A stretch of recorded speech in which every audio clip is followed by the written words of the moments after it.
Oke, selamat siang. Assalamualaikum warahmatullahi wabarakatuh. Waalaikumsalam warahmatullahi wabarakatuh. Selamat siang, Pak. Siang, Pak. Sehat-sehat semua ya? Alhamdulillah sehat, Pak. Oke. Sudah kelihatan ini materi kuliahnya? Sudah, Pak. Lihat.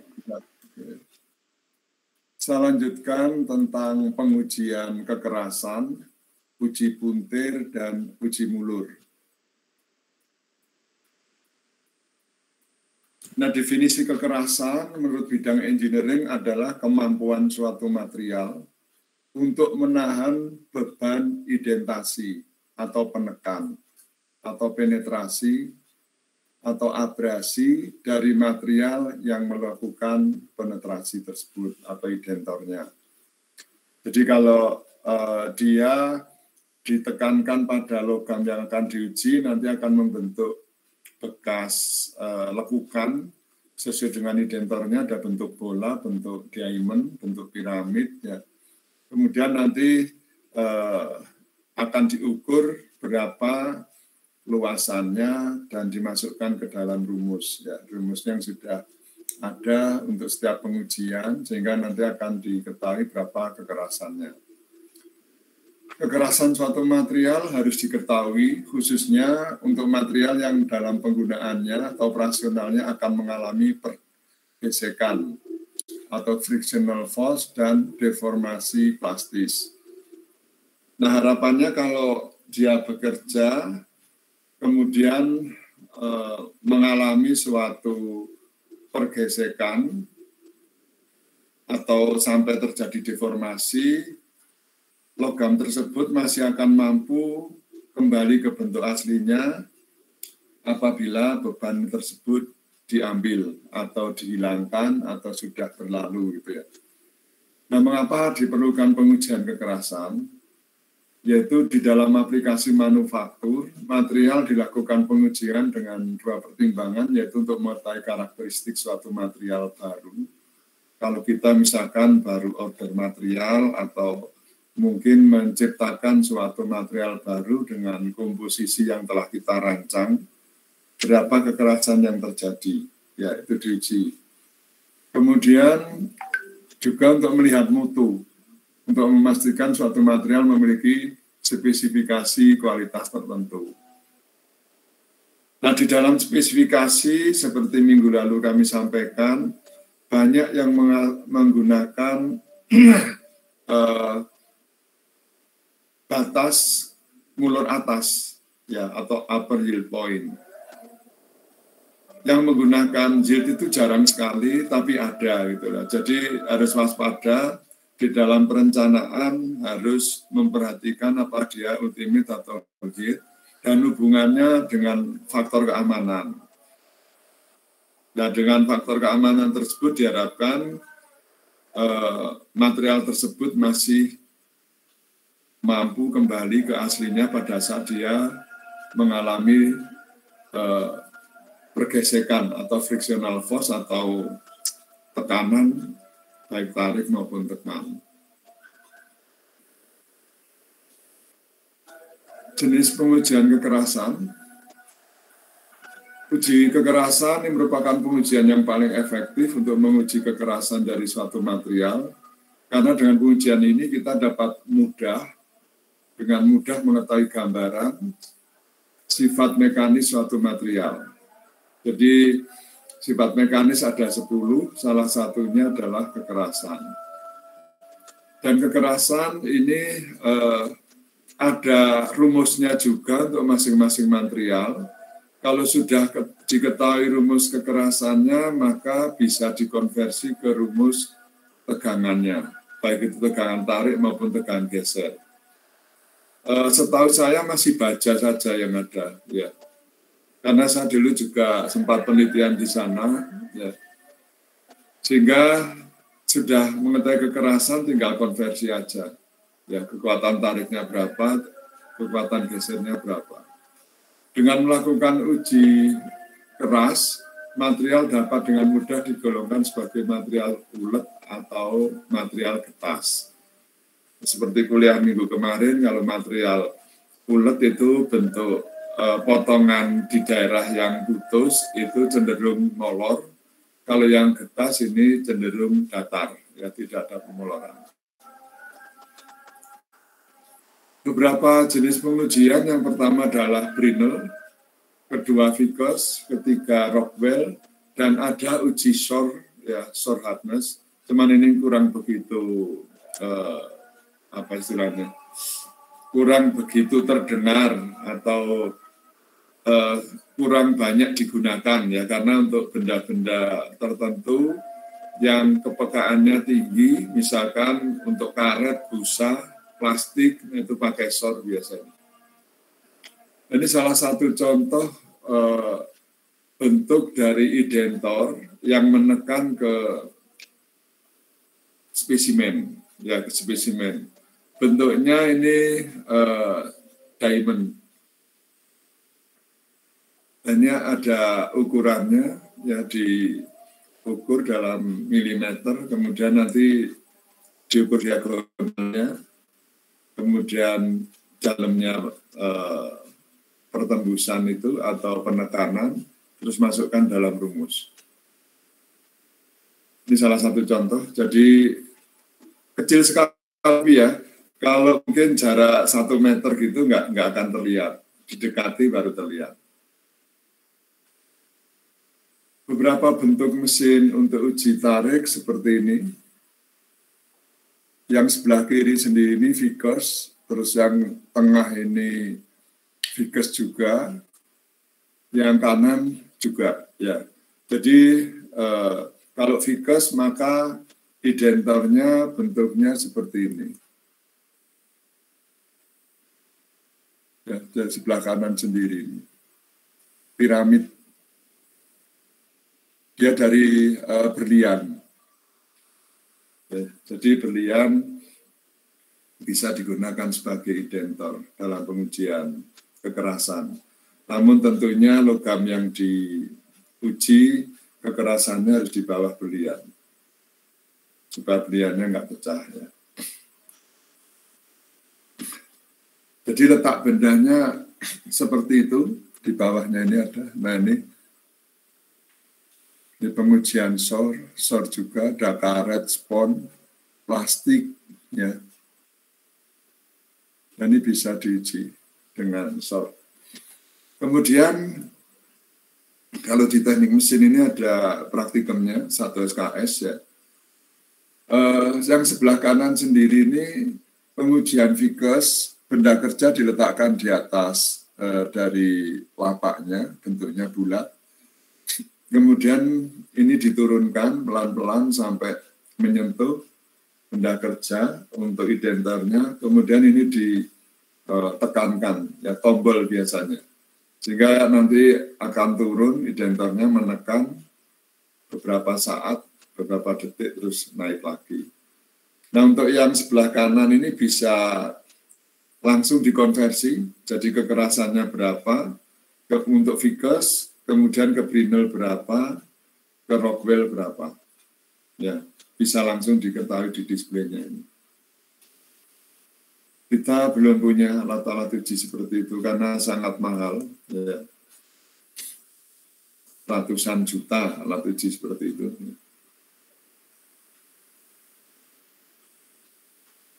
Ini contoh-contoh benda ujinya yang diuji dengan SOR.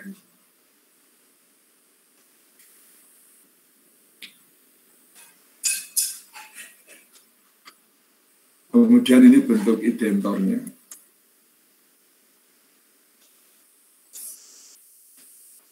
Kalau Brinell dia dari bola baja yang sudah dikeraskan dengan diameter tertentu, ini nanti ditempatkan di tempatnya, kemudian ditekan pada benda kerjanya, sampelnya. Kalau yang Rockwell itu dari diamond, cuman bentuknya kon atau kerucut. Sedangkan Vickers itu bentuknya piramid, juga dari diamond. Nanti pertembusannya kurang lebih seperti ini.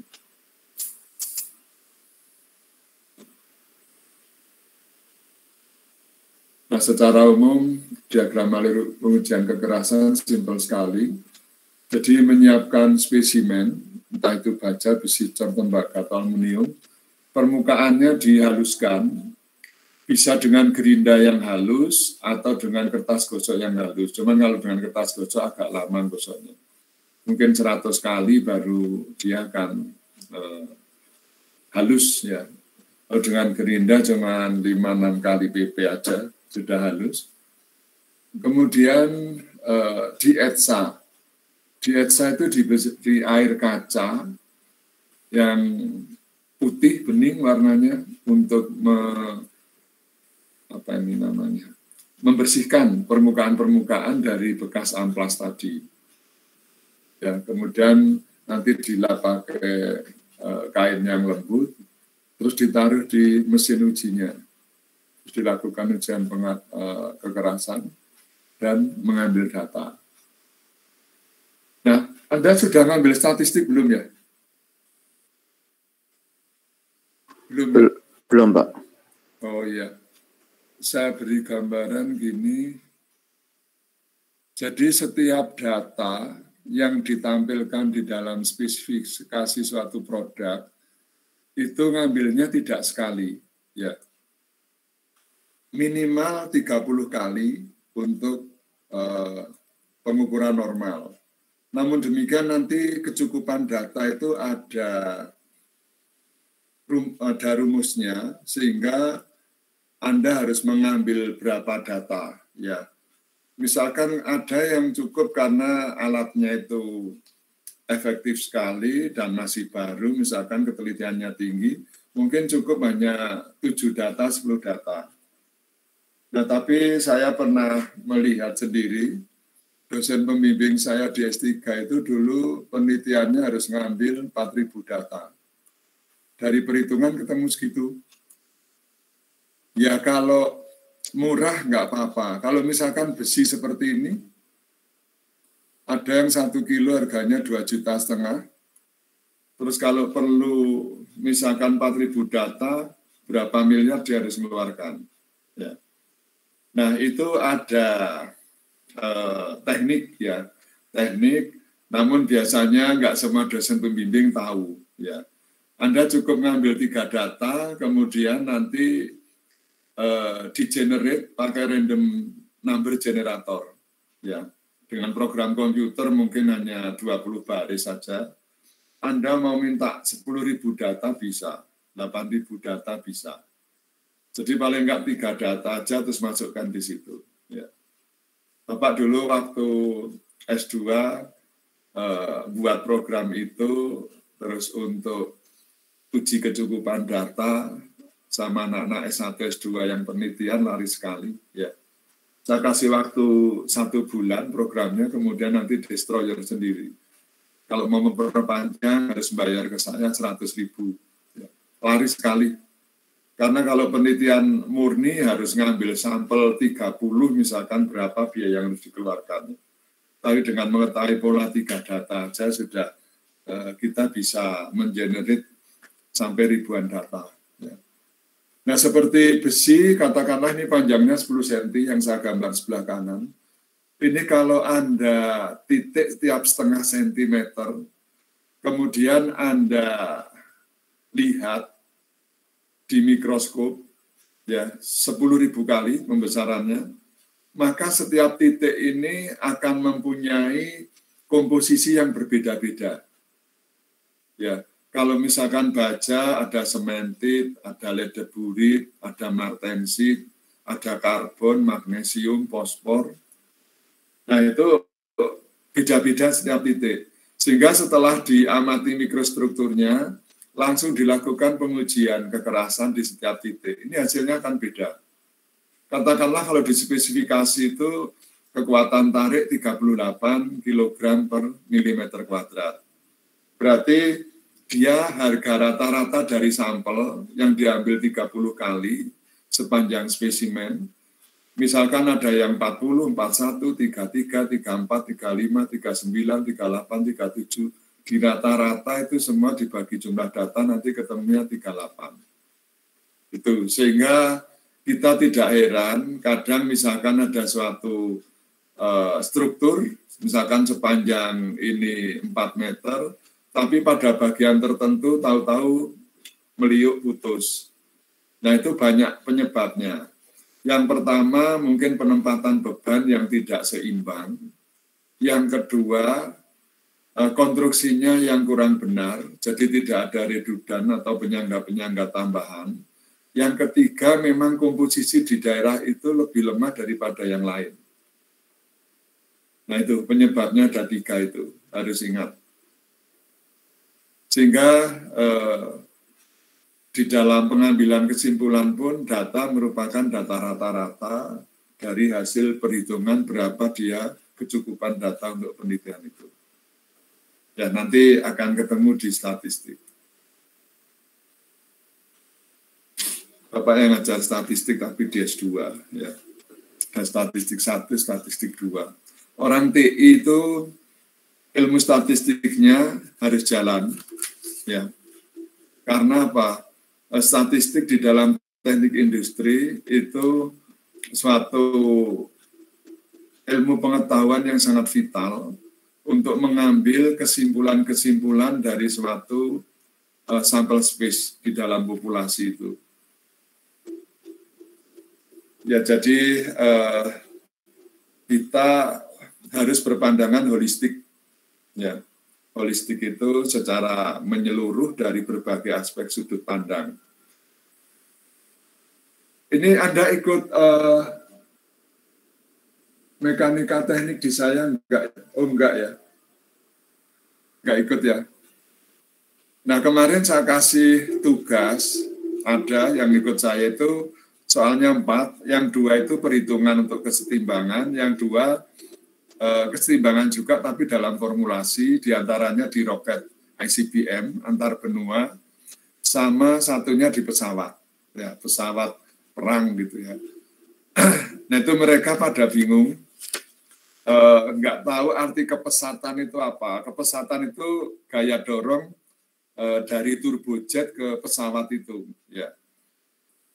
Nah, saya jadi ingat pada waktu S2, itu ada ujian akhir, waktunya 4 jam, soalnya 1, ya. Soalnya 1. Dan pertanyaannya sangat aneh, 4. Ya, datanya cuman gini, pada waktu itu presidennya Bu Megawati, ya. Ada pesawat Hercules C-130 ditumpangi VVIP Presiden, Menhankam, dan ajudan. Ya. Kemudian terbang ke Papua. Sebelum masuk Papua itu terhantam awan stimulus, sehingga sebelah kanan mesinnya mati. Ya. Nah kami masih semester 2, belum begitu, apa istilahnya ya, holistiknya belum begitu jalan. Ya. Nah setelah itu ditinggal ke Jakarta, terus saya ketua tingkat ya, cuman pesen Drah, ntar jam 3:30 kamu harus standby di Juanda, Bapak akan transit mau ke California, gitu ya. Nah soalnya itu dikasih 7:30 pagi, sampai jam 11 nggak ada yang selesai. Nah cuman seperti itu aja ya. Terus apa yang mau diputuskan gitu ya. Nah terus saya menemui di Juanda 3:30 persis. Saya bilang, Pak, apakah nggak bisa diundur, Pak, atau diberi penjelasan lain? Tentang apa? Ya tentang data-data di pesawat itu atau apa yang bisa digunakan sebagai angka untuk menghitung, Pak. Nggak perlu. Kamu itu orang TI, harus berpikir holistik. Maksudnya gimana, Pak? Kalau ada masalah pesawat, kamu harus buka literatur pesawat. Gitu, ya. Bagaimana karakteristik pesawat turbojet, turboprop, helikopter, itu kamu harus pelajari. Gaya angkatnya gimana rumusnya, parameternya apa saja harusnya dipelajari. Waduh Pak, lah perlu Pak, apa ini? Surat permohonan untuk ke institusi, misalkan ke Juanda gitu kan perlu waktu Pak, kalau 4 jam nggak cukup gitu. Terus siapa yang bilang? Kamu kan bisa nanya-nanya di bagian maintenance atau apa gitu ya. Nah saya kebetulan sama teman saya dari Pondok Jombang, karena nggak tahu Terus dosennya itu kayaknya batuknya gosong, ya. Terus cuman kami jawab gini, insya Allah kalau memang Allah memberikan umur panjang, Presiden akan selamat 100%. Terus B, insya Allah kalau Allah menghendaki umur panjang Menhankam akan selamat 100%. Sama krunya juga. Ya. Saya berdua aja sekelas yang jawab seperti itu. Dia nggak berani, nggak meluluskan. Akhirnya cuma saya sama Roji aja yang lulus, lainnya E semua. Ya. Nah itu dari situ baru terbuka wawasan saya. Oh berarti kita itu harus di level teknik industri itu pemikirannya harus manajerial. Ya. Terus setelah semester 3, saya ditawari dosen itu. Memang dosennya nyentrik ya. Rambutnya aja sebahu, ya. Dicat cat coklat, batuknya gosong. Kacamatanya kalau ngajar kacamata riben. Celananya yang model sekarang, model pensil itu, ya. Terus sepatunya sepatu kulit sedengkul. Wah, kayak penyanyi rock gitu ya. Kayak penyanyi rock dari Inggris. Nah, saya semester 3 didekati ya, karena ketua tingkat kan deket sama dosennya. Indra, kamu mau saya bimbing? Bimbing apa, Pak? Saya dapat proyek untuk melahirkan kereta api Jakarta-Bandung, Jakarta-Surabaya maksimal 8 jam. Waduh, itu mission impossible, Pak. Loh, kamu itu gimana? Orang TI kok bilang mission impossible? Orang TI itu harus berpikiran gila. Waduh, nggak mau saya, Pak, ikut gila gitu loh. Terus maunya Bapak gimana? Ayo ikut ini satu proyek 250 juta loh. Zaman segitu, kalau sekarang ya 2 miliaran lah. Ya. Dia dapat proyek itu 14 rute kereta api Yogyakarta-Bandung. Terus ada Banyuwangi, Jakarta, Banyuwangi, Malang, Banyuwangi, Surabaya. Saya nggak kuat mikir saya. Jakarta, Surabaya itu kalau 300 mungkin ada stasiun. Jalannya cuma 1. Biasanya kereta itu paling cepat 20 jam. Suruh 8 jam itu kan orang gila yang mikir ya. Nah terus akhirnya saya bantu Bapak aja deh, saya nggak mau dibimbing. Ya udah ayo. Nah ternyata ya kayak orang gila bener. Dari stasiun Semut naik, tanya ke kepala stasiun, Pak tadi yang naik dari sini berapa, jurusan mana aja dicatat. Dari Gubeng turun lagi nanya. Dari Wonokromo turun sampai berapa ratus stasiun. Waduh, capek sudah. Sampai Jakarta itu pagi, ya berangkat sore. Terus saya sekali aja kapok lah ngikut, Pak. Bapak itu nggak capek, Pak, gitu. Ya enggak, saya kan harus ngambil data selama setahun. Waduh, saya nggak mau ikut lah, udah nggak mau ikut gila, Pak. Pengen narik yang lain aja, gitu. Nah, terus setelah jadi konsepnya disimulasi pakai ini, arena. Ya, nanti Anda akan ketemu di praktikum arena itu. Untuk simulasi produksi, simulasi macam-macam. Ya. Terus, Pak, ini bisa ditempuh? Loh, bisa. Terus actionnya apa, Pak? Ya ini kan kereta VVIP. Kereta yang lain begitu ini mau masuk stasiun, jarak 5 km dia harus minggir sudah. Jadi jalan yang akan kita lalui itu harus dikosongkan. Oh gitu, baru mikir saya. Terus yang kedua hanya stasiun produktif, yang penumpangnya sekali naik lebih dari 35 orang yang akan dilayani. Nah ternyata cuma sekitar 6-7 stasiun, Surabaya, Jakarta. Ya itu aja sudah yang diputuskan. Akhirnya benar bisa 8 jam. Nah cuman itu saya terkesan yang pertama orang TI itu pemikirannya harus holistik, yang kedua punya ide-ide gila. Gitu ya. Nah ide gilanya itu nanti didukung dengan keilmuan stokastik. Ya. Stokastik itu suatu ilmu yang outputnya tidak tergantung dengan input. Ya, nanti Anda akan dapat itu. Contohnya gini, kalau 1 meter batang besi dibuat baut rel tiap 10 cm, Anda akan jawab berapa? 1 meter dibuat baut tiap 10 cm. Jadi berapa? 10. 10, ya. Ini masih orang yang belum tahu stokastik. Ya, stokastik. Seperti gini, Anda belajar maksimal terschedule, apa ada jaminan untuk lulus ujian? Gimana? Ada yang jawab? Bisa.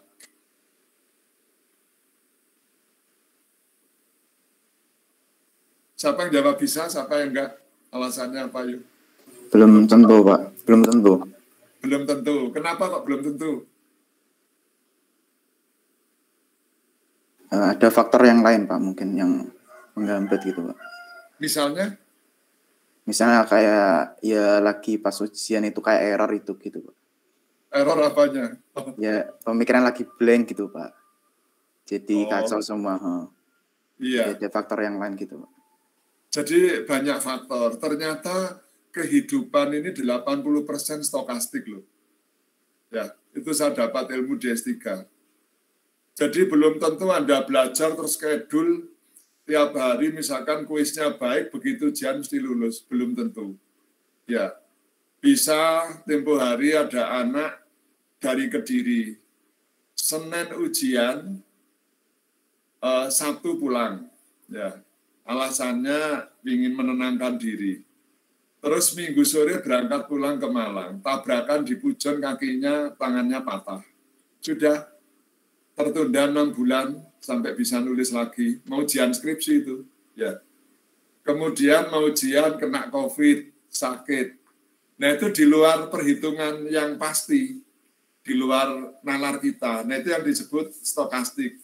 Jadi seperti tadi, besi 1 meter dipotongi 10 cm belum tentu jadi baut 10 biji. Karena apa? Kita ada yang namanya kontrol kualitas, quality control. Akan dilihat bentuk ulirnya sempurna enggak, bisa dipasangi mur atau enggak.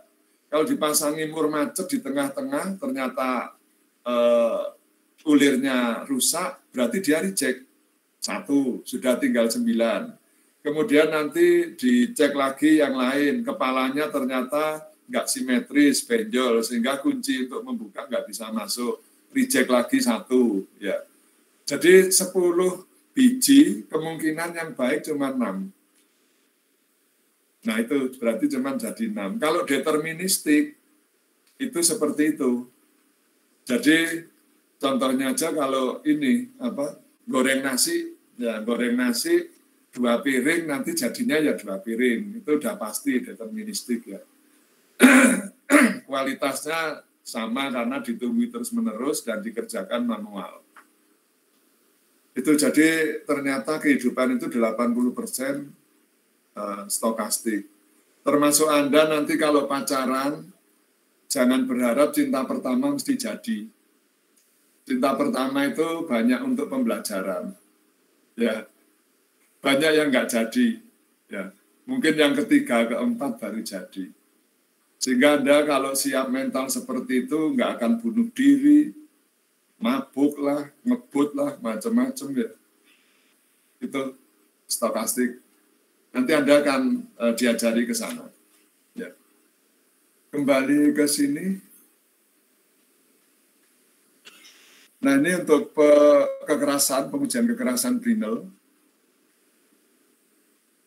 Diperkenalkan tahun 1900 ya.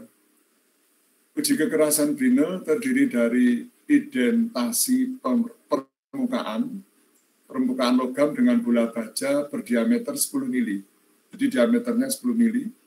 Pada kisaran beban antara 500 sampai 3.000 kg, tergantung dari kekerasan bahan tertentu. Tekanan diberikan selama 10 sampai 30 detik. Ya. Kemudian setelah 30 detik dia ada pegasnya memang disetting, penekanan hanya waktu segitu, kemudian dia akan kembali ke posisi semula. Berikutnya diameter identasi atau tusukan diukur 2 kali, yaitu pada sumbu X dan sumbu Y. Ya, ini ada sumbu X dan sumbu Y, X misalkan ke sana, sumbu Y-nya ke belakang. dan di rata-rata dimasukkan di dalam rumus. Ini rumus aslinya, jadi Brinell-Hartus number ini sama dengan tekanan dibagi dengan PD kedua per 2 kelilingnya dikalikan D dikurangi akar D kuadrat besar dikurangi D kecil kuadrat. D kuadrat besar itu diameter dari identor ya, atau bola. Yang D kecil merupakan jejaknya ya, atau identasinya. Nah, ini kalau disederhanakan menjadi P per Pi GT. Ya. T-nya kedalaman tusukan. Ada alatnya untuk mengukur seperti jarum, ya, kedalamannya dan permukaannya sudah bisa tidak akan salah karena ada penopangnya, nggak akan masuk semua. Ya. Tinggal di tengahnya menjulur seperti jarum, kemudian dibaca skalanya berapa. Misalkan masuknya 0,2 mm atau 0,7 mm, tinggal masukkan ke sini. Terus P yang dipakai tadi berapa, misalkan 1000 kilo, ya, terus waktunya berapa detik. Itu yang Brinell. Keunggulan dan kekurangan pengujian Brinell. Yang pertama, identasi yang besar menganulir kondisi ketidakseragaman mikrostruktur lokal. Yang kedua, berbagai macam besar pembebanan dapat diaplikasikan untuk mengukur kekerasan logam. Jadi, kalau ini khusus untuk beban-beban besar, tapi kalau SOR untuk beban-beban kecil. Dibanding dengan tipe kekerasan lain, kekerasan Brinell tidak banyak dipengaruhi kondisi permukaan uji yang kasar dan tergores. Karena ini besar, kasar gitulah ya. Nah, kalau yang lain harus dibersihkan sampai halus, sampai nggak ada kotoran. Ya. Pengujian Brinell pada spesimen yang kecil atau pada area dengan tegangan tinggi, maka identasi dapat menyebabkan kegagalan material. Nah, karena tegangan ini akan mempengaruhi peralatannya juga. Ya. Ada gigi L namanya, ya, gaya gerak listrik yang akan mempengaruhi gerak dari peralatan uji itu. Pak, permisi Pak. Ya. Pak, boleh lihat yang di slide ke-8 tadi Pak. Yang ke-8, halaman 8. Ya, ini. Ya. Nah, itu di situ uji kekerasan Brinell itu dari identasi permukaan logam dengan bola baja berdiameter 1000 mm pada kisaran beban 500 sampai 3000 kilo ya Pak. Itu tergantung dari kekerasan bahan tertentu. Nah, jadi kalau misal bebannya itu, masanya itu berbeda, jadi nanti bola baja berdiameternya itu juga berbeda ya Pak? Kalau bola bajanya tetap, cuman yang diuji materialnya kalau keras sekali, kan bisa diketuk ya, pakai sama paku besar atau obeng. Kalau bunyinya ring ting ting ting berarti dia keras sekali, itu pakai beban 3000. Tapi kalau duk duk duk duk berarti dia cukupan mungkin antara 1000-1500 cukup ya. Itu. Jadi nanti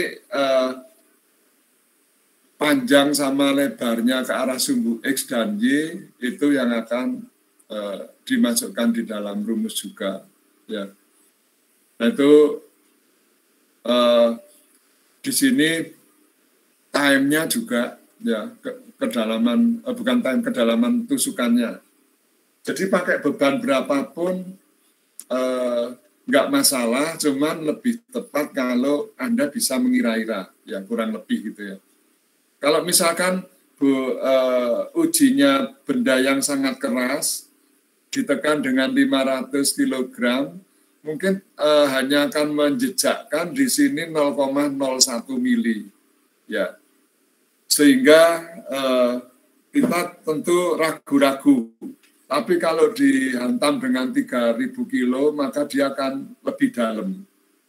Ya, lebih dalam berarti jejaknya bisa 0,5 mili, bisa 1,5 mili. Ya. Nah, itu baru akan menembus lapisan luar dari logam tersebut. Ya, jadi kadang lapisan luar dan di bawahnya itu kekerasannya beda. Karena yang bagian luar misalkan sudah mengalami pengerolan, ya, sehingga mengalami pemadatan grain-grainnya, dia akan lebih keras. Tapi begitu di bawah lapisannya yang tidak terpadatkan, akan lebih empuk. Ya, sehingga pakai ini. Kalau logamnya lunak aluminium, pakai 500. Seperti itu. Bisa Ya diterima? Pak, baik. Ya bisa Pak. Ya. Terima kasih Pak. Ya, sama-sama. Yang paling enak membuktikan itu dicoba-coba. Ya. Kalau misalkan logam medium dikenakan 500, berapa dalamnya tusukan, kalau 1000 berapa, terus masukkan rumus. Dan nanti kan yang diuji tidak hanya satu tempat, beberapa tempat. Seperti tadi saya katakan bisa minimal itu 40-30 tempat. Misalkan ngambil 37, ada kemungkinan yang 7 reject, yang 5 reject, sehingga yang dipakai 30 untuk pengujian distribusi normal. Nah, jadi tidak hanya satu tempat. Nah, dari 30 titik itu nanti di rata-rata. Oke, saya lanjutkan. Pengujian Vickers ini menggunakan identor intan berbentuk piramid beralas bujur sangkar dengan sudut puncak antara dua sisi berhadapan 136 derajat. Ya, seperti ini. Ini juga bebannya dimasukkan. Ya, kemudian panjang diagonal rata-rata L-nya ini sama dengan D1 ditambah D2 dibagi 2. Ini lihat D1, D2 itu diagonal dari intannya, ya, dibagi 2. Kemudian P merupakan sudut puncaknya 130 derajat. Nah, bebannya di sini, saya lihat alat yang untuk pengujian Vickers itu bisa juga dipasangi identor Brinell, ya, ujungnya. Hanya diganti tulpusnya aja. Ya kan bentuknya beda, yang Brinell bulat, yang ini diamond. Nah, bebannya sama, 500 sampai 3000 kilogram. Keunggulan dan kekurangan dari Vickers, hasil pengujian dapat diterima secara luas keunggulannya di bidang penelitian karena skala kekerasan dihasilkan berdasarkan pembebanan bersifat kontinu, mudah untuk dibandingkan.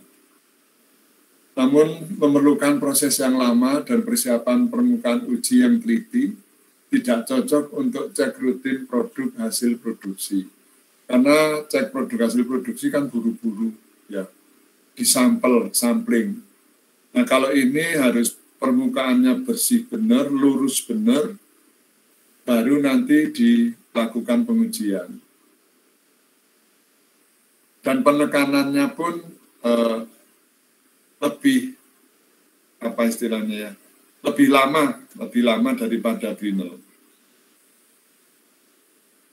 Kadang kalau belum pengalaman, sudah ditempelkan di permukaan, kemudian tombolnya ditekan, itu penjejakannya cuma 0,01 mili. Nah, ternyata dia nggak pakai kacamata, sehingga nggak jelas. Sebetulnya dia belum nempel, masih kurang setengah mili, sudah tombolnya ditekan, gitu ya, sehingga hanya menjejaki kecil sekali kedalamannya. Berikutnya Rockwell. Ini diawali pengujiannya dengan penekanan identor berlian dengan gaya tekan awal 10 kg. Ya, jadi ditempelkan dulu yang hijau ini penekanan awal. Setelah itu penekanan diteruskan sampai dengan beban utama 60 sampai 150 kg. Selama beberapa saat. Beberapa saat dalam hitungan detik tentunya, ya. Terus berikutnya beban dilepaskan dan kekerasan dihitung berdasarkan perbedaan kedalaman penetrasi.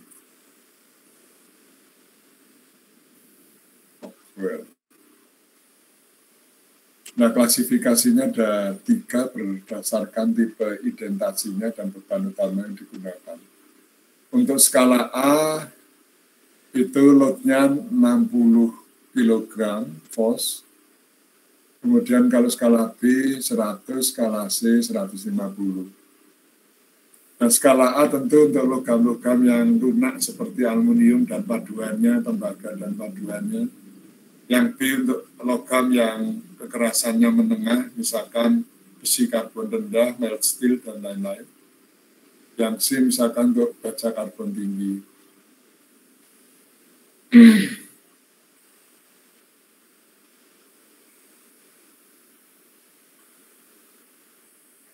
Nah, beberapa perusahaan atau negara kadang lebih suka menggunakan Rockwell karena beberapa alasan. Yang pertama, cepat mengujinya, bebas dari kesalahan manusia, mampu membedakan perbedaan kekerasan yang kecil dan ukuran identornya kecil. Tapi tentunya untuk logam-logam yang tidak keras atau bahan-bahan yang tidak keras. Ini beberapa nilai kekerasan Rockwell. Dari tin, aluminium, gold, copper. Ini hasil pengujiannya.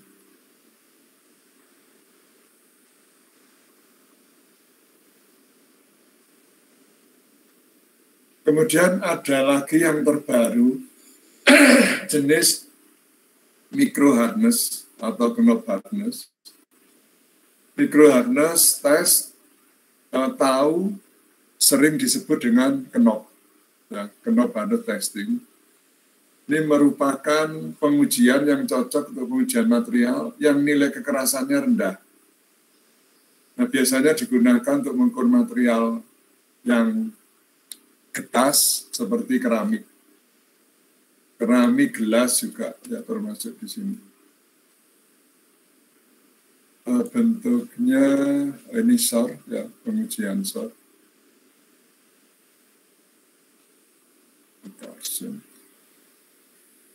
Belum saya carikan, ada di internet tapi ya, untuk pengujian micro hardness. Ini di atas tadi. SOR. Iya, ini micro hardness. Jadi contohnya ini ada material berduri, contohnya yang digunakan untuk sandal kesehatan, untuk tempat duduk di mobil. Itu setelah dibentuk runcing-runcing akan dites berapa nilai kekerasannya. Apakah katakanlah kalau dipakai dalam waktu setengah jam bisa melukai tubuh gitu ya. Kekerasan tubuh itu sekian, kekerasan ini sekian, sehingga ada yang penggunaannya maksimal 8 menit, 10 menit, 1 jam gitu. Bahkan ada yang bisa seharian untuk nyupir jarak jauh. Tapi tentu bentuknya dan bahan dari duri-durinya ini berbeda, ya, lebih lunak kalau yang untuk jarak jauh.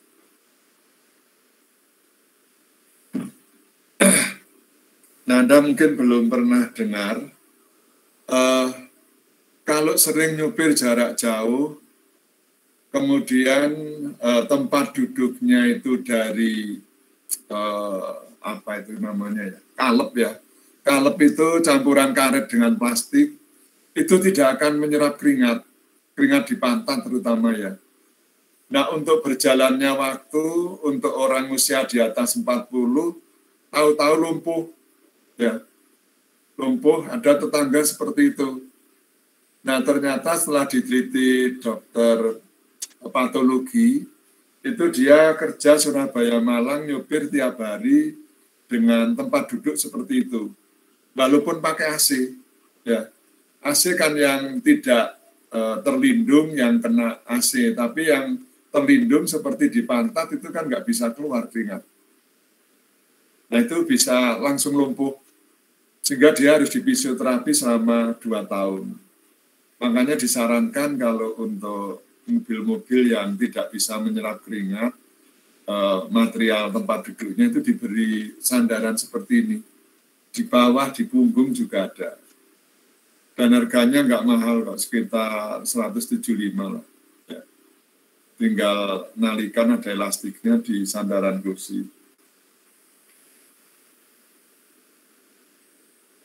Jadi yang mikro tadi.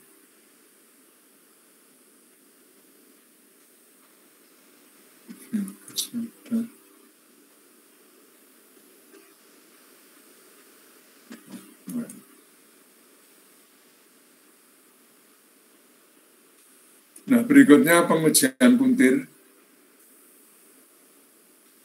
Nah, ini dilakukan untuk poros-poros yang mengalami beban puntir. Uji torsi dilakukan pada material untuk mendapatkan informasi mengenai modulus elastisitas geser dan kekuatan luluh atau yield atau puntiran. Kekuatan luluh itu di yield point kemarin, ya. Mesinnya percobaan tadi. Nah ini mesinnya percobaan, jadi material yang akan diuji itu sudah dibentuk, dimensinya sesuai dengan standar, terus dijepitkan di sini, terus diputar pelan-pelan, ya. Sehingga nanti dia akan mengalami geseran dari titik pusat awalnya sampai dia dinyatakan fracture atau putus.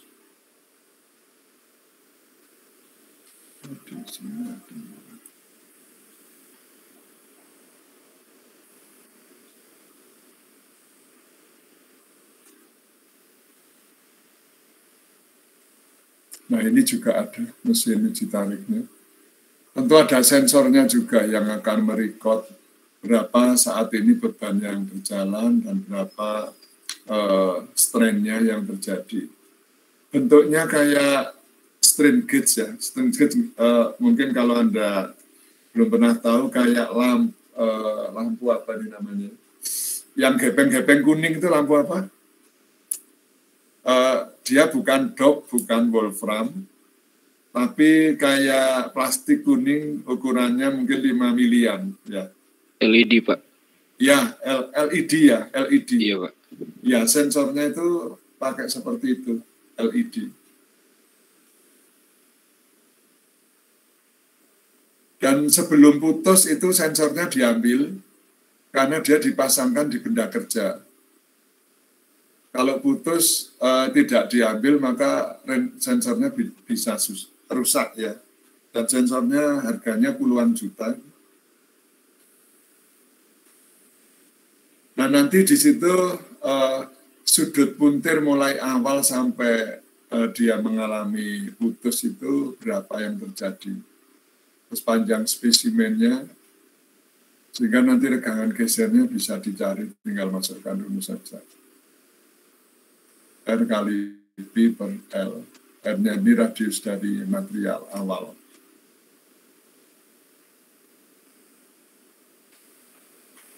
Nah, kemudian Anda mungkin pernah lihat beberapa poros dari angkutan kota itu patah mendadak. Nah, ini ada di mata kuliah elemen mesin, tapi kita sudah dihilangkan. Jadi poros untuk mobil itu sudah dirancang. Misalkan maksimal penumpang angkutan kota, katakanlah 10 sama sopir ya. Indonesia di rata-rata 60 kilo. Kalau 60 kali 10 berarti kan 600 kilo. Tapi kalau di Indonesia apalagi angkutan pedesaan, harusnya 8 orang bisa dimuati 16-18 orang. Di Jalan Veteran aja sering terjadi tuh pas belokan mau menuju dari Sumbersari ke Unbra itu putus di situ sering. Ya karena dia mengalami putiran double, di samping berbelok juga putaran dari rodanya sendiri. Lah muatannya itu overload. Harusnya ini untuk katakanlah 750 kg dengan barang-barang orang bawa. Tapi kalau 18 orang katakanlah kali 60-an aja sudah berapa? Ya. 60 kali berapa itu? kali 18 orang. 60 kilo kali 18. Sudah 1 ton sendiri. Ya. Nah, sehingga banyak poros yang patah pada waktu belok karena overload. Nah, untuk mengetahui berapa kemampuan poros itu bisa menerima beban, itu melalui uji buntir ini. Padahal di dalam perhitungan ini juga sudah ada faktor keamanan. Katakanlah kalau untuk muatan 8 orang, 10 sama supir gitu ya, itu dihitung 60, berarti 60 kali 10, 600. Dia mungkin sudah ada faktor keamanan yang bisa mampu mengampu sampai 850 kg. Ya. Tapi karena dibebani 1 ton lebih, dia juga akhirnya mengalami deformasi.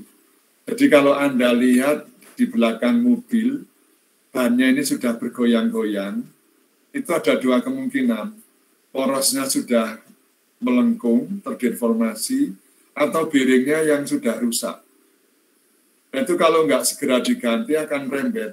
Ya, bannya akan benjol-benjol, habisnya nggak rata, dinaiki nggak nyaman, shockbreaker-nya juga akan cepat rusak, porosnya cepat rusak, bearing cepat rusak. Sepeda motor pun juga ada yang gitu. Ya karena orang nggak ngerti keilmuan teknik ya. Jadi goyang-goyang itu malah enak untuk boncengan 3, pantatnya kayak bebek egol-egol gitu ya. Padahal itu sangat bahaya. Suatu saat bisa patah ya, bisa patah. Tapi kadang orang ketawa habis ngerumput penuh, kemudian di belakangnya dinaiki istrinya, terus di depannya anaknya, jalannya megol-megol malah ketawa-ketawa, dia nggak ngerti bahayanya, kalau terus patah masuk jurang itu, ya, pas lewat tepi jurang. Nah itu karena ketidaktahuan, saya dulu juga nggak ngerti, ngalami sendiri itu proses 2 kali. Yang pertama saya ditinggali mobil papa kan di Malang dikasih 6 ya untuk manasi. Nah yang seneng saya pakai cuma Toyota Hardtop sama BMW. Land Rover, Mercedes itu jarang saya gunakan. Ternyata bannya penyot ya, penyot 10 cm dan jalannya gleduk-gleduk kayak katak loncat-loncat gitu. Terus saya bawa ke tukang ban karena masih baik, saya pikir bisa dibetulkan. Ternyata nggak bisa karena di dalamnya ada kawat baja yang sudah terdeformasi plastis. Sehingga harus ganti ban 4 itu 10 juta. Ya, itu. Terus yang kedua, bearing mobil Holden Gemini. Yang belakang itu saya sudah merasakan goyang-goyang, tapi kuliahnya belum sampai di sana. Tahu-tahu bannya kok kayak diiris-iris 5 cm gitu ya. Istilahnya meleot-meleot gitu. Saya pikir kenapa, terus saya bawa ke bengkel, waduh mas, bawang bannya bearingnya rusak, ini porosnya sudah kena juga, shockbreaker-nya kena juga. Kamu kok bisa nggak terasa? Ya terasa sih. Tak pikir goyang-goyang karena jalannya pinggir di sebelah kiri ya. Ternyata sudah merembet sebetulnya udah lama. Sehingga ganti shockbreaker kan juga nggak boleh 1. Harus 1 pasang belakang, kemudian ganti ban, ganti poros, ganti bearing. Jadi 1 set itu hampir 4,5 juta, 5 juta. Karena ketidaktahuan ya. Nah, Anda paling nggak walaupun nggak ada elemen mesin sudah diceritani Bapak tahu gitulah. Jadi kalau goyang-goyang jangan ikut megol-megol kayak mentok ya. Itu mesti ada sesuatu yang sudah rusak.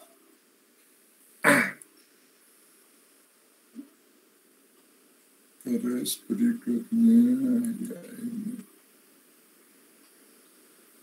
Nah ini perhitungannya momen torsi yang terjadi pakai integral batas, yaitu pada R sama dengan 0 sampai R sama dengan A. Kalau 0 berarti dia di pusatnya, A sampai di luarnya. Pi D kali A itu luas awal dari benda ujinya. Momen torsi yang terjadi.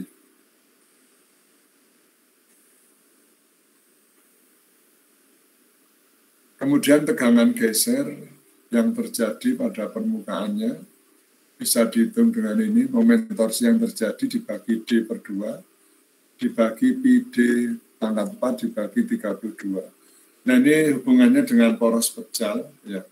Di statika struktur ada nanti untuk poros berlubang berapa, ada misalkan D1 pangkat 4 dikurangi D2 pangkat 4. Kalau disederhanakan menjadi 16 M T dibagi pi D pangkat 3. Nah ini kalau di komprehensif, kadang kalau yang ngambil perencanaan elemen itu akan diujikan. Tolong buat penurunan, kenapa maksimum shear stress yang terjadi pada poros, misalkan yang saudara desain itu besarnya rumus 16 kali MT dibagi pi D pangkat 3. Sudah mati, ya. Nggak bisa lupa mungkin ya. Padahal ini dari rumus dasar ini, yang sebelah kirinya itu disederhanakan. Terus saya nguji anak Politek S2 ya lucu ya. S1 dia kerja dulu, kemudian masuk S1. Dulu banyak sekali, tiap tahun paling enggak sekitar 40 orang ya dari Politek. Nah itu kayak rumus seperti ini, kami tanya ya, ada rumus diameter poros, tegangan maksimal dibagi 5,1 dikali akar. Nah, saya cuma ingin tanya 5,1 itu dari mana? Nggak bisa jawab sama sekali. Jawabnya apa? Saya biasanya membuat poros dengan rumus itu jadi kok Pak, nggak ada masalah. Ya kalau kamu kan biasa D3 itu jadi tukang. Nah sekarang levelmu berpikir itu sudah S1 analisis. Jadi yang saya tanyakan bukan kamu bisa buat atau enggak, tapi kenapa rumus itu kok ada angka 5,1, buktikan dari mana itu. Padahal itu ya seperti ini tadi, ya Dapi per 4 kali D kuadrat disederhanakan, nanti jadi 5,1. Itu udah nggak jalan sama sekali nalarnya karena biasa praktisi, ya. Nah kalau Anda harus levelnya analisis. Nah ini untuk turbular spesimen seperti ini, atau spesimen berongga. Jadi ada diameter dalam dan diameter luar. Outside diameter dan inside.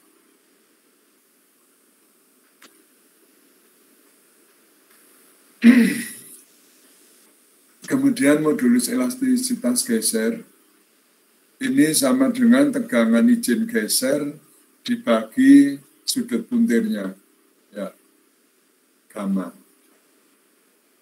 Atau bisa juga ini di mata kuliah mekanika teknik juga ada, nanti pas di tegangan geser sama dengan MT kali L dibagi J kali Pi. Nah J-nya ini melihat tabel, ya tergantung dari materialnya apa aja dan bentuknya bulat, segi 4, segi 3 atau yang lain.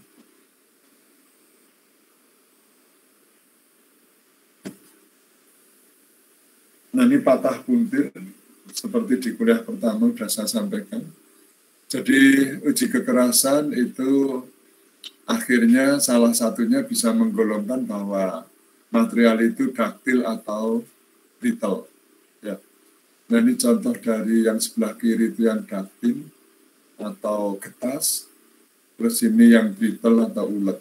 Jadi di ujungnya itu ada seperti pemoloran gitu ya. Kalau ini nggak perlu molor, langsung rata. Di bawah ini juga sama. Daktil sama brittle. Kadang dites kalau Anda masuk Astra, masuk pabrik Toyota atau Vespa apa, Anda kan ditunjukkan dua benda ini. Itu di wawancara terakhir. Anda kan orang teknik industri. Ada mata kuliah material? Enggak. Ada, Pak. Terus mekanika teknik? Ada. Tolong ini tunjukkan, mana yang brittle, mana yang daktil. Nah, gitu biasanya bingung, lupa. Ya, ini jangan sampai lupa. Sebagai orang teknik industri, teknik mesin, teknik material harus paham bagaimana bentuk patahan yang daktil dan brittle.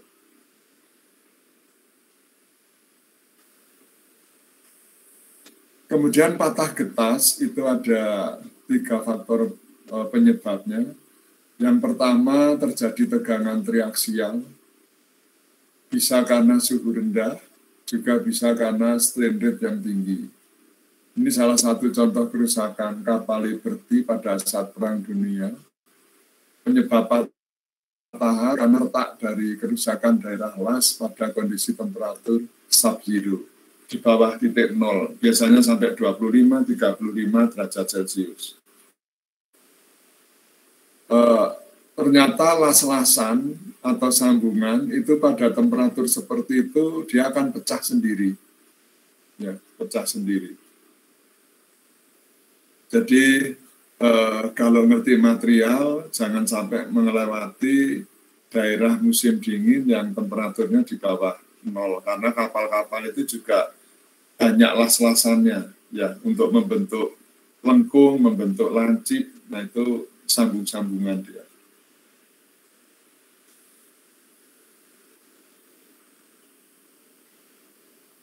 Kalau Anda masih kecil, kayak saya dulu, papa saya kan dinas di Prancis, di Itali pas musim dingin, sukanya kalau kencing di muka pintu, ya, nanti beberapa menit sudah jadi es, jadi salju. Mainannya anak kecil.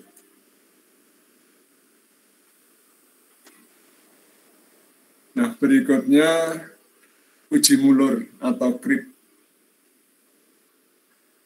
Mesinnya mirip dengan uji tarik.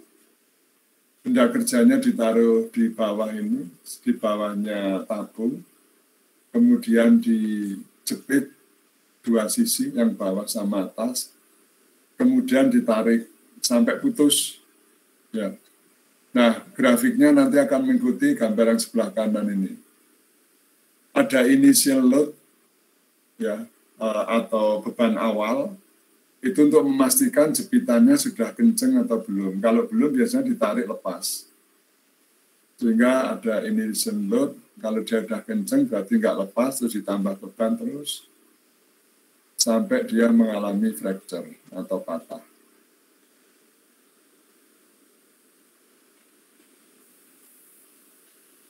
Nah, di sini dihitung persen elongation-nya atau perpanjangannya. Nah, grafik yang di atas ini ada arsiran merah.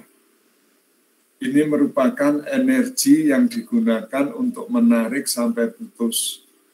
Nah, ini dihitung pakai double integral, yaitu batas sumbu X, misalkan A sampai C, yang sumbu Y itu mulai AC sampai atas ini, persamaan lengkung ini. Ya. Kita akan ketemu berapa energi yang terserap untuk mematahkan suatu benda kerja.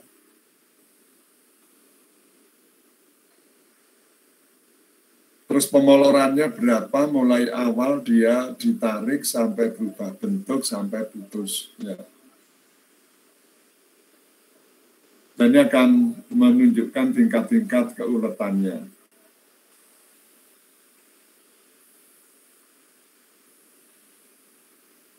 Kemudian ketangguhan. Nah, ini juga dihitung pakai integral, tapi hanya single. Jadi di sini menunjukkan bahwa logam yang brittle itu memerlukan energi yang lebih sedikit daripada logam yang daktil sampai dia fracture. Ya. Jadi brittle itu seperti tadi, dia ditarik langsung tas, patah sudah jadi 2, dan patahnya lurus. Tapi kalau ini yang brittle itu mengalami, yang daktil mengalami pemoloran dulu, molor, nggak bisa kembali lagi ke bentuk semula, baru patah.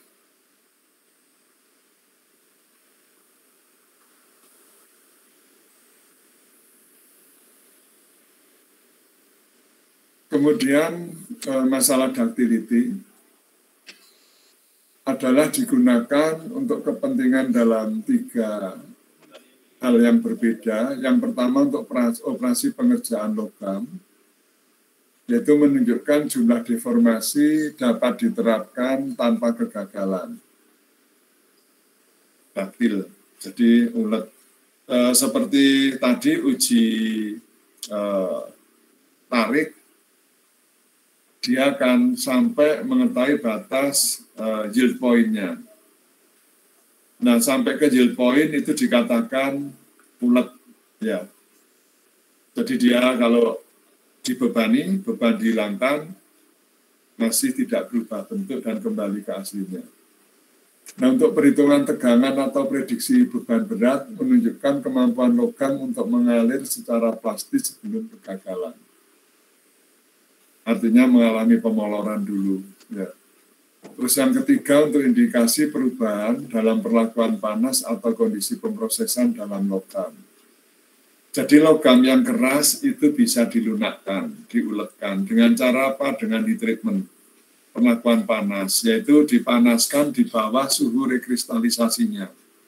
Nanti mungkin setelah UTS itu akan sampai ke sana. Terus ditahan, didinginkan pelan-pelan, bisa di dalam dapur sampai dingin. Kadang dinginnya sampai 2 hari, ya baru sama dengan udara ruangan. Kemudian ada juga yang ditambahi zat-zat tertentu, ya di permukaannya. Kemudian dioser-oserkan, nanti dibiarkan sampai dingin. Sebaliknya logam yang lunak juga bisa dikeraskan dengan cara heat treatment. Nanti ada istilah normalizing, hardening, surface hardening, ada setelah UTS kayaknya itu bahannya.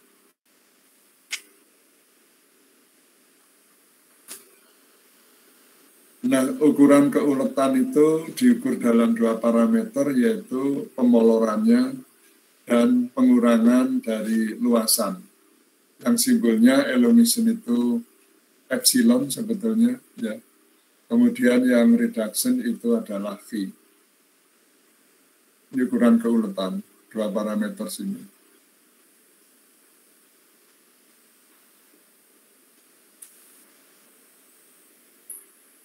Nah, ini contoh soal untuk perhitungan tension testnya atau tegangan tariknya. Anda baca sendiri nanti, gampang.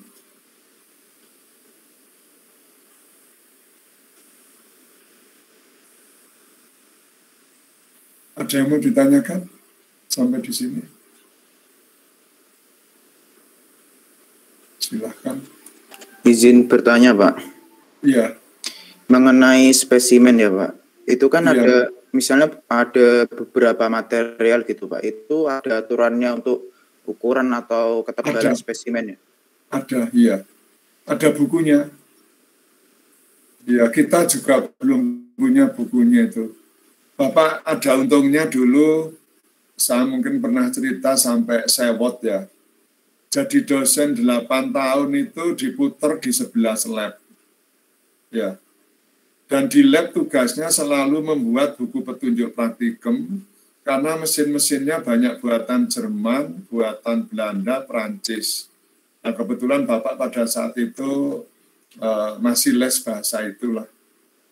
Nah, salah satunya sampai di lab material teknik ini 2,5 tahun, agak lama sendiri, karena banyak mesin baru, saya harus translate operasionalnya. Karena masih junior ya nggak bisa apa-apa, nggak bisa bantah. Ya. Nah, ternyata keuntungannya seperti itu. Saya mengetahui juga kalau misalkan aluminium itu harus dibentuk bagaimana, ukurannya bagaimana, terus besi karbon rendah, terus besi medium, kemudian besi cor, itu ada aturannya semua, ukurannya ada semua. Kalau Anda tertarik material, bisa main-main ke temannya jurusan mesin yang seangkatan kan ada ya. Nah, nanti kalau udah semester 5 main-main aja lihat di sana. Ada robotnya juga, ada mesin-mesin manufakturnya yang pakai computerized ya. Dulu kepala labnya saya di sana pertama kali datang. Jadi orang kalau masih muda itu harus cari kepercayaan publik ya. Nanti namanya jabatan, uang akan datang sendiri. Ya. Jangan sikut-sikutan ambisius, mematikan teman, memfitnah teman tanpa data supaya temannya jatuh. Nggak baik, nggak fair, dan nanti suatu saat akan kebalas itu. Ya. Bapak dulu sampai usia 31 nggak pernah mikir jabatan macam-macam, cuman saya mau mengikuti perkembangan ilmu terus ya. Nah, cuman konsekuensinya ya setiap ilmu baru saya harus ngajar. Termasuk dapat ini bantuan lab robotika, CAD/CAM, computer aided design dan manufaktur, kemudian ada mesin-mesin CNC, satu itu 20 miliar mesinnya. Lah se-Unbra itu termasuk profesor dari elektro, MIPA, suruh megang jadi kepala lab, nggak ada yang mau, karena nggak mampu. Nah, Bapak pada waktu itu sempat dikhianati senior-senior. Jadi setiap saya bikin PowerPoint itu dipinjam, kemudian nggak dikembalikan. Nah, saya ngajar di 8 universitas swasta, diminta di Malang. Nanti setelah itu diminta, saya semester depan ditendang. Seperti itu terus. Mau nggak minjamkan senior, terus dia juga sudah tahu saya kalau bikin ini ya. Tapi begitu dipinjamkan, langsung ditendang semester depan. Nah, saya diskusi dengan papa saya, gimana cara menghindari itu supaya ya jangan bermusuhan dengan senior, tapi saya tetap bisa eksis. Kalau seperti itu kan saya jadi gak dipagar betis ya, gak bisa ngajar kemana-mana gitu loh. Karena memang ada sifat iri dan dengki dari senior. Irinya apa? Kamu itu masih muda, ngapain cari ceperan di luar? Itu bagiannya senior gitu loh. Padahal saya diminta, bukan saya ngelamar ke sana, enggak. Sampai ke Kediri apa. Nah, dari situ akhirnya saya les robotika, les CAD/CAM, mesin-mesin CNC 8 bulan. Jadi Bapak nggak digaji, cuti di luar tanggungan negara, dan biaya sendiri khususnya. Gaji saya masih 62.500, kursusnya 2,5 juta. Tapi Alhamdulillah setelah bulan ke-6 saya dipanggil rektor, suruh jadi kepala lab robotika. Terus saya bilang, kenapa harus saya rektor? Saya itu masih sangat junior. Di dalam konvensi dan aturan belum boleh jadi kepala lab. Tapi saya sudah ngundang profesor se-Unbra ada 85, nggak ada yang berani megang lab robotika, karena nggak ngerti ilmunya gitu loh. Saya dengar Anda ini lagi kursus. Iya Pak, kursus di mana? Di PT Buma Bisma Indra, di PT Dirgantara, sama di Puspitek Serpong, Prof. Ya sudah, teruskan. Kurang berapa lama? Kurang 2 bulan, nanti saya bangunkan gedungnya. Kamu pulang sudah langsung jadi kalap, diangkat rektor gitu. Wah, lumayan banget ya. Jadi pengkhianatan itu ada hikmahnya. Begitu saya loncat menguasai ilmu teknologi tinggi itu kan, mesin-mesin itu untuk pembuatan komponen pesawat terbang, pesawat tempur, kemudian kapal-kapal juga, ya, terus roket-roket antar benua, peluru juga, ya. Nah itu se-Jawa Timur universitas swasta banyak yang kursus di Unbra, baik dosen maupun asistennya. Nah dari situ saya dapat uang banyak sekali. Jadi 2,5 juta itu nggak sampai 1 semester kembali. Ya. Karena dapat order misalkan bikin mulutnya helm dari Astra, itu saya hargai 50 juta seminggu jadi, nggak ditawar. Ternyata kalau dia beli dari Jepang 120 juta. Nah itu terus dari Auri ada komponennya Hercules, itu pesan di kami 2. Cuman saya nggak punya bahannya karena dari Duralium. Saya minta dari sana, yang penting saya ongkos kerja aja. Ongkos kerjanya berapa Mas? 35 aja Pak. Berapa hari? Jadi 4 hari, saya gitu kan. Jadi 270 juta, nggak ditawar. Ternyata dia kalau beli ke Amerika 150 juta, jadi 300, bayar 170, para perwira itu masih untung 230 juta. Nah itu, jadi apa istilahnya, yaitu saya diajari orang tua juga, karena orang tua saya juga leader, diplomat internasional ya.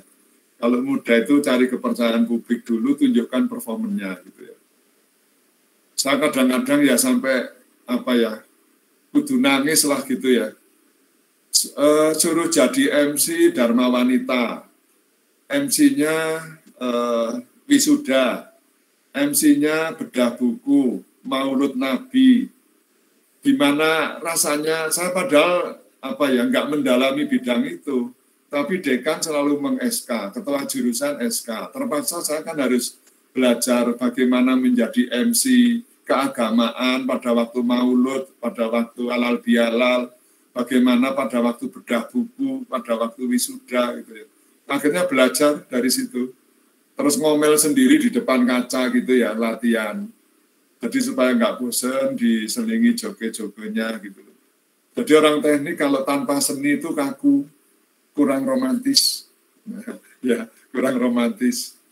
Tapi kalau diiringi dengan seni, aduh, banyak cewek yang ngejar-ngejar saya, sampai pacar saya dulu 6.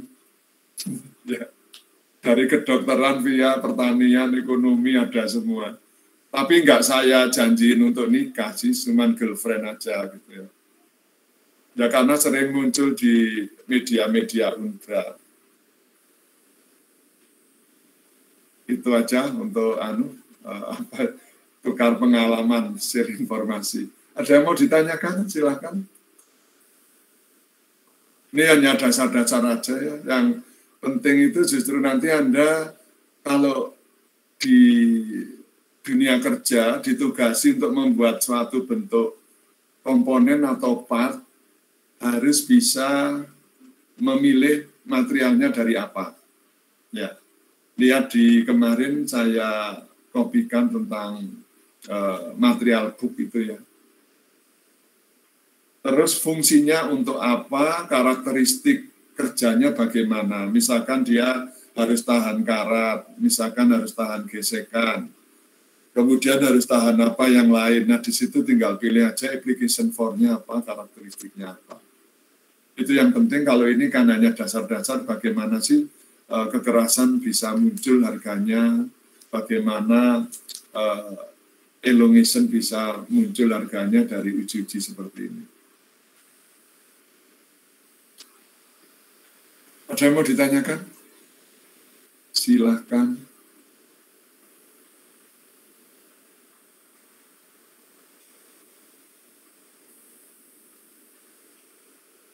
Ini tanggal 28 Maret sudah UTS kayaknya ya? Iya, 28 Iya, Maret. Iya, UTS. Cepat sekali, kurang 2 minggu.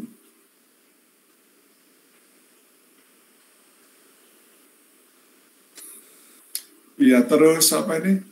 Pada saat daring, saya lihat nilai-nilai lebih mudah ya daripada Anda kuliah luring. Ya, IP-nya anak TI itu kadang-kadang sampai jadi ejaan beberapa dekan jurusan lain ya. Karena saya kadang-kadang punya PA 14, 8 orang lulus kumlot gitu ya. Padahal jurusan lain itu 2-3 tahun sekali baru ada kumlot. Nah kalau di TI setiap wisuda ada yang kumlot. Nah PA-nya biasanya dapat hadiah uang 100.000 sama piagam gitu ya. Kalau 8 orang kan lumayan 800.000 ya. Ya yang PA-nya ke saya mulai semester 1 memang saya format, dia harus bikin time schedule ya untuk belajar, untuk tugas, untuk pacaran, untuk olahraga, untuk refreshing ya. Kemudian nanti akan saya periksa dan itu harus dipatuhi. Kalau dipatuhi untuk mencapai IP 3,8, pengalaman Bapak enteng banget gitu ya. Padahal kumlot kan 3,51 sudah kumlot ya. Terus kalau kumlot itu dicari perusahaan ya. pesaingnya nggak begitu banyak kalau misalkan tes itu. Itu saya lihat sampai adik-adik saya warning juga, ini beberapa dekan guru besar itu pada nyindir kita loh.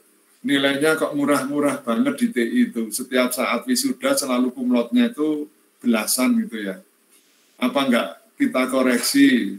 Khawatirnya apa? Menjerumuskan mahasiswa. Dia kurang bisa menguasai ilmunya tapi dikasih A. Sampai dia nilainya total akhirnya kumlot. Nah nanti kalau dites nggak bisa kan diejek ya. Kerja nggak becus juga diejek oleh manajernya. Karena sudah ada kejadian juga sih ya. Mesti kamu itu lulusan UB, kumlot, bodoh, gitu, nggak bisa mikir. Gitu. Itu makanan sehari-hari, jadi jangan, anak saya sendiri kan juga gitu. Anak bapak kan lulusan TI, bapak juga nggak ikut campur, cuman saya bikinkan time schedule, IP dia 3,94. Ya. Jadi selama kuliah saya nggak OT-OT, nggak ngurusi anak sama sekali, karena ngeri juga ya, ngerinya apa, jadi omongan dosen-dosen gitu loh. Dulu ada senior bapak itu anaknya kuliah di situ juga. Sudah sering bolos, nggak ngerjakan tugas, ujiannya dapat 31, saya kasih nilai 60, bapaknya protes. Wah, jadi omongan di senat di mana-mana sudah. Ya saya bilang, Pak, ini mata kuliah mekanika teknik itu penting, sebetulnya nggak bisa ditolong-tolong. Tapi karena anak bapak, saya angkat 29 poin, dari 31 menjadi 60. Kalau Bapak sendiri memandang seperti itu gimana? Saya gitu kan. Wajar nggak ngangkat sampai 29 poin? Saya gitu kan. Oh ya wis, terima kasih. Tapi kan nggak enak. Nah itu anak saya sendiri, ya sampai hampir 2-3 hari sekali selalu manajernya. Ya mohon maaf kalau ikut Cina, Korea, Jepang, jangan kaget. Tiap hari kata-kata, kami itu lulusan Unbra, kumlot, bodoh, anjing. Nah, itu udah tiap hari. Jadi jangan kaget, jangan frustasi, sudah segitu. Kadang kepalanya dipukul koran juga ada. Goblok kami itu. Nah, saya suruh respon yang santai aja. Makanya saya goblok ingin kerja, Pak. Namanya junior, baru, belum diajari, kan wajar goblok gitu ya. Kalau saya pinter udah jadi manajer, ngapain jadi pekerja di bawah gitu ya. Ya itu jawabnya apa? Dasar anjing kamu. Aduh ampun. Pertama dia ya mau keluar ya. 2 bulan, 3 bulan pertama sudah istilahnya ngeluh-ngeluh nggak karuan. Terus akhirnya saya suruh mogok kerja 2 hari. Ditelepon sama manajernya. Pan kamu kok nggak masuk, kenapa? Saya nggak suka dengan sikap Bapak. Saya suruh gitu, saya DP. Kenapa nggak suka? Saya itu manusia, bukan hewan. Tapi kenapa Bapak mulutnya tiap hari selalu ngatain saya hewan? Kalau saya balas nanti Bapak sakit hati nggak? Terus tanya, mamamu dari mana sih? Ya dari Jawa. Oh ya pantas. Pantas kenapa? Kamu orangnya sentimental katanya, nggak bisa dipesoni. Bukan masalah itu Pak. Bapak orang beragama nggak? Boleh nggak orang dikata-katai hewan? Kalau Bapak mau berubah, saya tetap join dengan Anda. Kalau enggak, saya akan resign. Saya suruh gitu. Ya sudah, maaf saya. Nanti kamu besok masuk ya. Jangan resign. Baik, tapi Bapak jangan sampai ngata-ngatain saya anjing lagi. Ya, saya catat itu.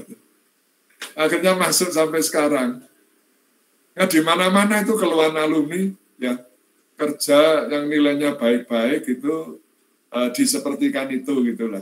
Jadi jangan kaget, nanti harus tahan mental. Ada bimbingan saya dari ITN 1, dari Unbra 2, masuk di PT Pakerin di Gedangan, perusahaan manufaktur besar itu punyanya Korea. Itu tiap hari digoblok-goblok, dipukuli koran kepalanya. Nah yang bimbingan saya tahan, sudah selalu kontak saya, paling enggak seminggu 2 kali. Yang bimbingan ITN ini yang nggak tahan. Jadi malam dia bawa preman 3, manajernya dicegap di tengah sawah. Kebetulan jauh dari jalan raya ya, maksudnya kira-kira 8 kilo lewat sawah-sawah. Diseret turun, dipukuli orang Koreanya itu. Ya untung nggak jadi urusan polisi ya, nggak mau memperpanjang. Kalau memperpanjang kan di-sel dia. Kalau sudah di-sel, ada blacklist di kepolisian, minta surat keterangan bersih diri untuk kerja, sudah sulit untuk cari kerja. Ya dia sempat ke rumah juga minta maaf, Pak, saya minta maaf bikin masalah, Pak, di lapangan. Kenapa kamu kok nggak bisa sabar kayak Anto ini?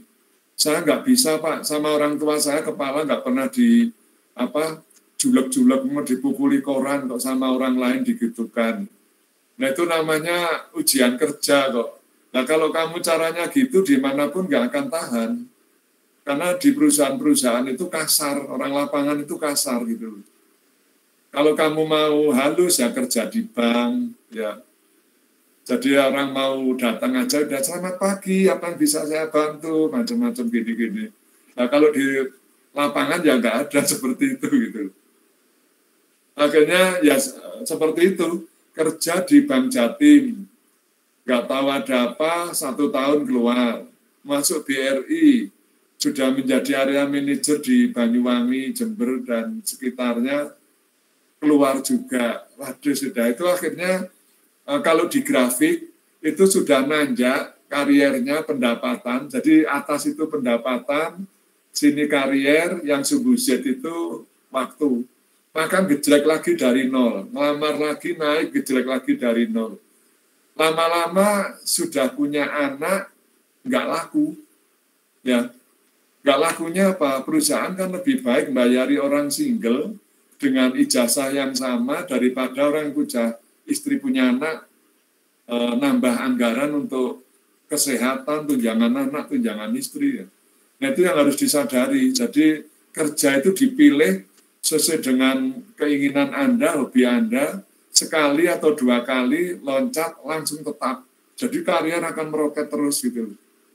Nah, kalau setahun keluar, 2 tahun keluar, 5 tahun sudah jadi entung, cuman uget-uget gini tok, ngalor ngidul mana ditanya gitu ya.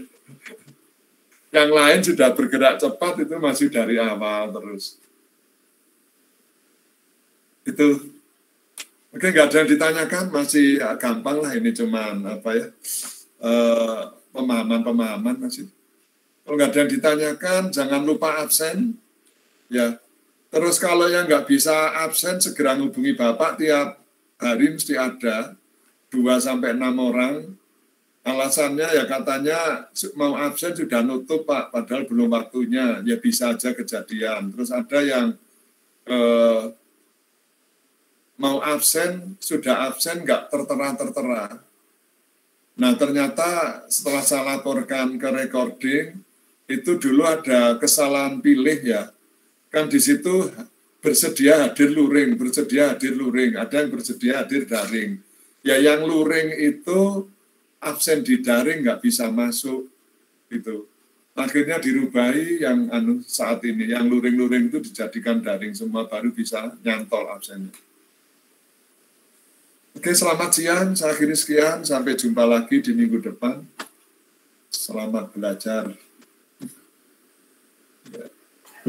Terima kasih, Pak. Terima kasih, Pak. Terima kasih, Pak.